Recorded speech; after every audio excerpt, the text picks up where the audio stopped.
आज हम जिस विषय में जानकारी देने वाले हैं, इसमें मान लीजिए कि पत्नी ने अपने पति के अगेंस्ट में मेंटेनेंस का केस किया हुआ है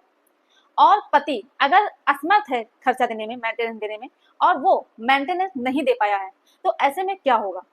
तो ये वीडियो आप सभी लोगों के लिए बहुत ज़्यादा महत्वपूर्ण होने वाली है, तो इस वीडियो को पूरा अंत तक देखना है, बिल्कुल भी स्किप नहीं करना है, तभी आप लोगों को अच्छे से जानकारी समझ में आएगी। दूसरा काम आपको ये करना है कि अगर आप नए हैं, चैनल में पहली बार आए हैं, तो ये आपका ही चैनल है, आप इसे सब्सक्राइब जरूर कर दें, साथ में बेल आइकन जरूर दबा दें, जिससे कि हम जो भी नई अपडेट डालें उसका नोटिफिकेशन आपके पास आता रहे और आप जानकारी प्राप्त करते रहें। नमस्कार दोस्तों, मैं एडवोकेट दिव्या, आपका आपके इस यूट्यूब चैनल में स्वागत है।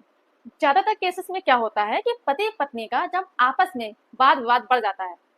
लड़ाई झगड़ा होता है, तो पत्नी क्या करती है, सबसे पहले अपना बैग पैक करती है, रूठ जाती है और रूठने के बाद वो अपना सामान उठा करके अपने ससुराल वालों को छोड़ के, अपने पति को छोड़ के वो अपने मायके में जाकर के बैठ जाती है। आप कई बार कोशिश करते हैं, अपनी पत्नी को मनाते हैं, उसके परिवार वालों से बात करते हैं कि वो मान जाए और वापस अपने ससुराल आ जाए, लेकिन पत्नी तस से मस नहीं होती है और वो आपके ऊपर मेंटेनेंस का केस कर देती है।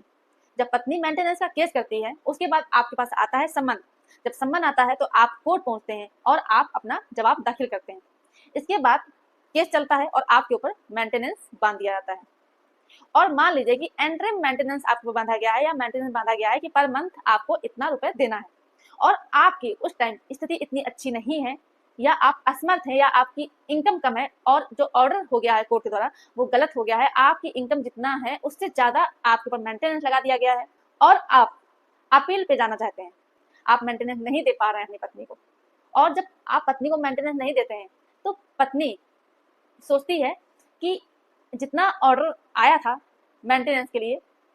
वो मेंटेनेंस से नहीं मिल रहा है, तो दोबारा से ऑर्डर करा लिया जाए।